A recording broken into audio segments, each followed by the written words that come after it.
مومن جو فدا نقش کفے پائے نبی ہو زیر قدم آج بھی عالم کا خزینہ، گر سنت نبوی کی کرے پیروی امت،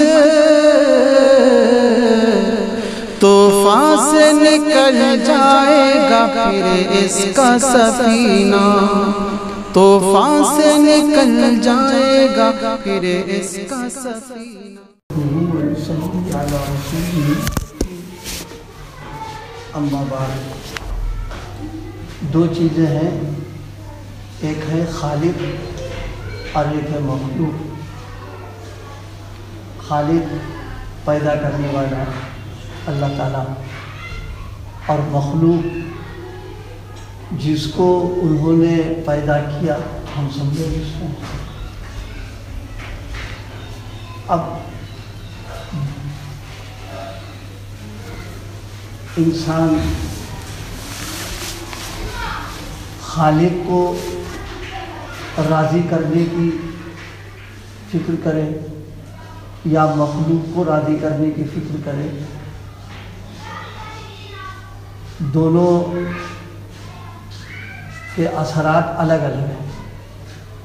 اگر خالق کو راضی کرنے کی فکر کرتا ہے اور ان کو خوش کرنے کی فکر کرتا ہے تو اس کا نتیجہ یہ نکلتا ہے کہ سارے قلوب اللہ کے قبضے میں ہیں۔ تو خالق کو اگر راضی کرے گا تو اللہ پاک اس کی برکت سے مخلوق کے دلوں میں اس کی محبت پیدا فرما دیں گے۔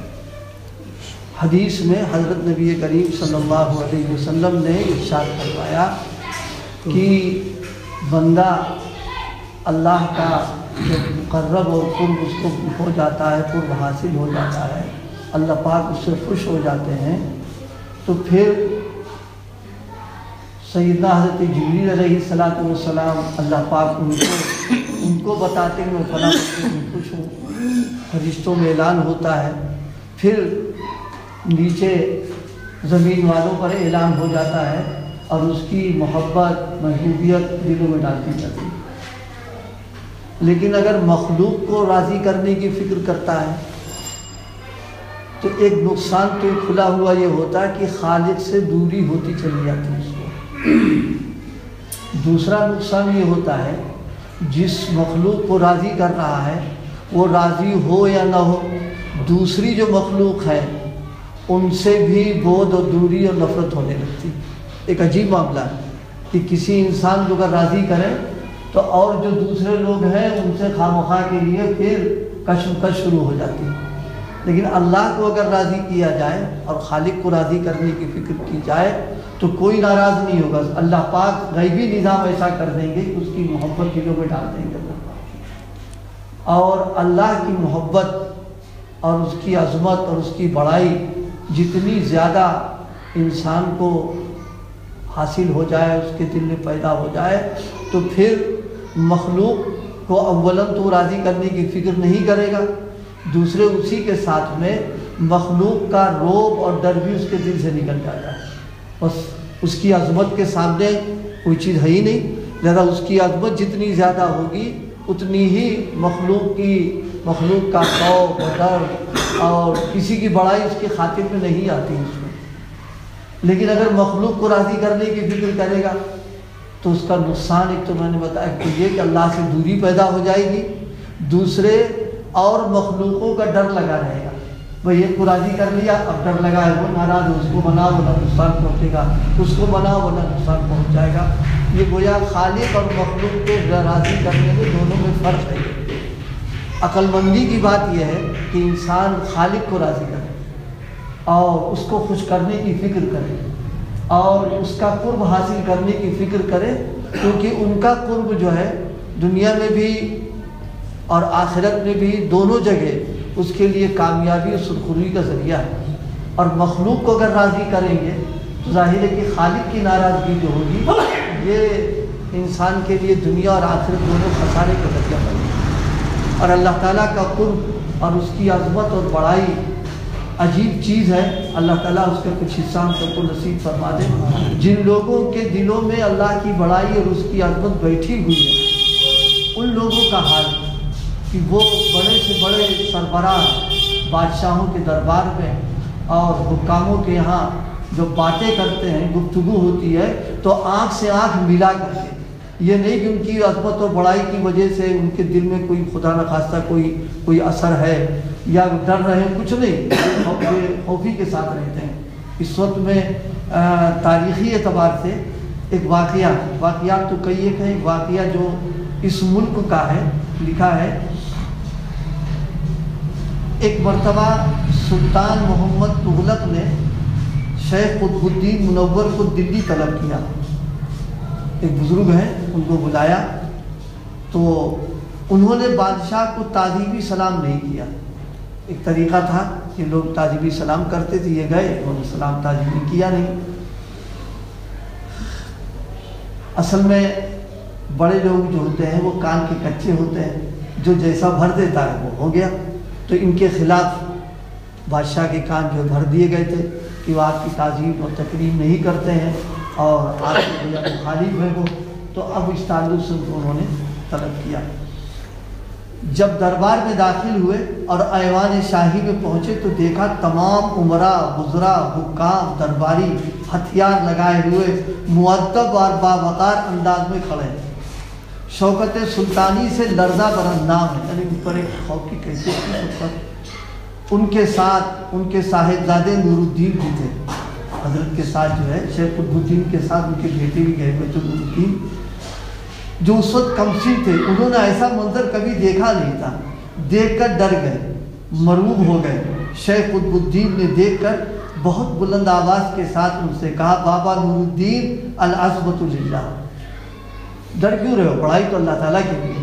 دیکھیے بادشاہ کے دربار میں اس طریقے کی بات کہنا، یہ ہم لوگ یہاں بیٹھ کے کہہ لیتے ہیں، سن لیتے ہیں، آج کل کے حاکم حکام کے سامنے اس طرح بولنے کا آدمی بولنے کی ہمت ہی نہیں کر پاتا، اور جو ہے ایک طبیعت پر اثر ہوتا ہے کہ ارے بھائی عہدے والا ہے، کرسی والا ہے، پتہ نہیں کیا ہو جائے گا۔ اور اس وقت بادشاہ جو سیاہ سفید کا پورا مالک اور پورا دربار اس کا لگا ہوا سجا ہوا، اور اس میں انہوں نے جملہ استعمال فرمایا اللہ للہ، بابا یعنی بیٹے کو مخاطب کر کے کہا عظمت تو اللہ کے لیے، بڑائی اس کے لیے، بس یہ کہنا تھا کہ ایک دم ان کی حالت جو تھی وہ بدل گئی۔ نور الدین بیان کرتے ہیں کہ آواز سنتے ہی میں نے اب تک ایک عجیب قوت محسوس کی، ساری ہیبت یک لخت جو ہے ختم ہو گئی۔ اندازہ لگائیے جس کی آواز میں یہ تاثیر ہوگی، خود اس کے دل میں اللہ پاک کی کتنی عظمت ہوگی، اللہ کی بڑائی کتنی بھری ہوگی، اور اس کی وجہ سے مخلوق کی بے حقیقت ہونا کتنا ہوگا، ان کی ایک آواز میں اثر تھا۔ وہ کہنے لگے مجھے ایسا محسوس ہوا کہ یہ انسان نہیں بلکہ بھیڑ بکری ہے، یعنی یہ کیفیت ہوگی ان کی۔ اور ایک اور واقعہ، حضرات صحابہ کرام نے تو دنیا میں ایک مثال قائم کی تھی۔ حضرت سعد نے ربیع ابن عامر رضی اللہ تعالیٰ عنہ، حضرت ربیع ابن عامر کو ایرانی افواج کے سپہ سالار اور رستم کی طرف بھیجا، قاصد بنا کر کے۔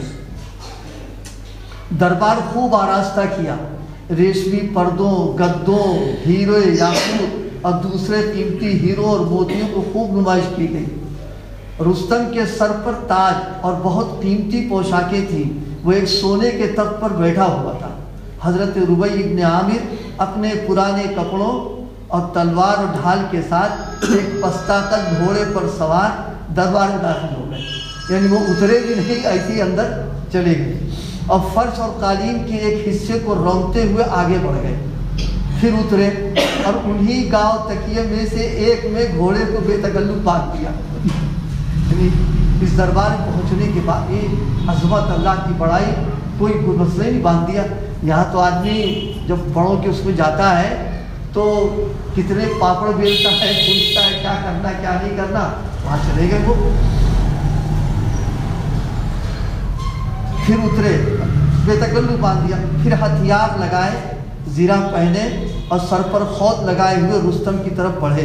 ان سے کہا گیا کہ ہتھیار رکھ دیں۔ انہوں نے جواب دیا کہ میں خود سے تمہارے پاس آیا، نہیں آیا ہوں، تمہارے بلانے پر آیا ہوں، مجھ کو اسی طرح چھوڑتے ہو تو خیر، ورنہ میں واپس جا رہا ہوں. یعنی مجھ کو ملنے کی ضرورت ہے، تم نے بلایا، تم کو اگر ضرورت ہے تو میں اسی طرح جاؤں گا. اب بعض تاریخی اس میں یہ ہے کہ قیمتی ایرانی قالینوں کو اپنی نیزوں سے مار کے جا رہے تھے، کٹتی چلی جا رہی تھی، اتنی قیمتی، لیکن کوئی اثر نہیں، پہنچ گئے وہاں پر وہ.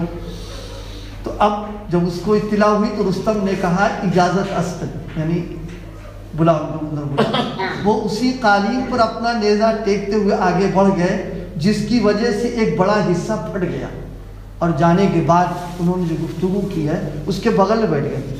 حالانکہ اس زمانے میں بغل میں بیٹھنا ایک بہت مطلب ایک ہی گستاخی تھی، لیکن نہیں، بغل میں بیٹھ گئے جا کر کے، ہاتھ باندھ کے کھڑا ہونا، سجدہ کرنا کچھ نہیں، کھڑے ہو گئے اور بہت بے تکلفی سے انہوں نے بات کی. بات اس وقت غور سے کرنے کی تھی، خالق کو راضی کرنے کا یہ نتیجہ ہے.